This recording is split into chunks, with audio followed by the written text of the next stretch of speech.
There's been a surge of infections in Florida, just like there've been elsewhere. But the comparison with Queensland is potentially very interesting, even though you wouldn't think it is. We used to call Queensland the Deep North.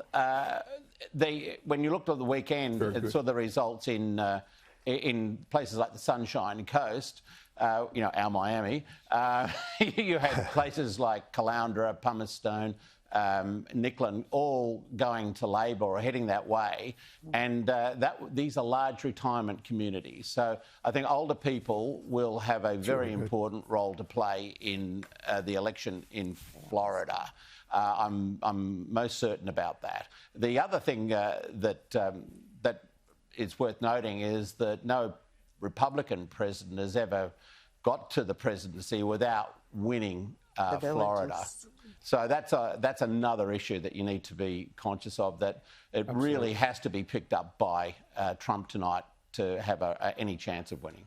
Okay, so it's must win for Donald Trump. I guess you bring it back to the pathways to the White House. His is more narrow, isn't it? That it would be like getting a needle through, you know, or getting an elephant through a needle hole. It's that difficult. Without Florida. It's 29 electoral college votes, and out of the swing states that are immovable in this cycle, boy, oh boy, that's a lot of electoral college real estate. Against 6 and 4 and a 10 here and there. You know. Yeah, it's hard to overcome. Another one in that sort of ballpark is, they call it the Keystone State. Could be the key this afternoon, Pennsylvania. Absolutely, absolutely. So it's a state that used to be considered a reach state.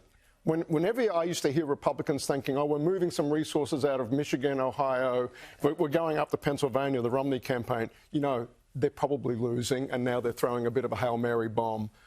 Trump did it, though.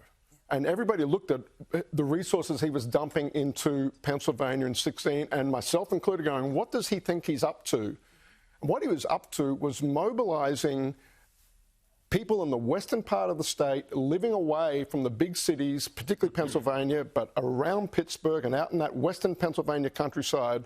And it's such a diverse state, Kieran. It goes from basically, it runs through Appalachia. You've got the Midwest and a rural conservative part of the Midwest of that on the western side of the state, all the way through to the Atlantic seaboard and Philadelphia, a very heavily Democratic city.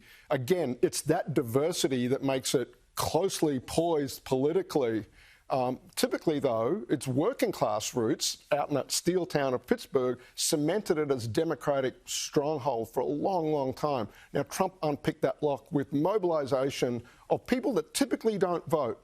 Whites without a college degree, that demographic that we've talked so much about, that is prototypically non-urban, more west than central or eastern Pennsylvania. And those counties, Erie County, Pennsylvania, a must-watch county as well for anybody doing a deep dive on this tonight. And so, Barbara, what about the fact that Biden was born in that state? Does that swing any loyalty vote? That would have meant something some time ago, but a man of 79 who hasn't done a whole lot, I don't think the fact that he's from Pennsylvania originally means very much. It's like Hillary was from Ohio, but she spent her life, or Illinois, I think Ohio, Illinois, thank you.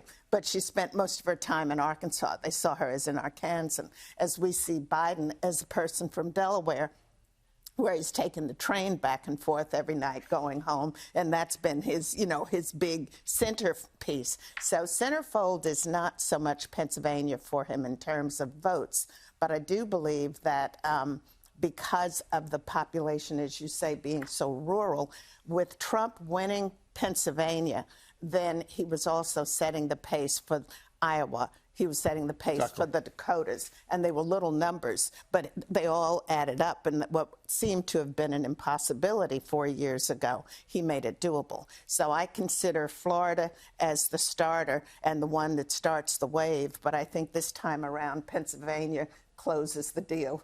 After Pennsylvania, I just can't see anything changing too much if either of the two candidates take them both. Yeah.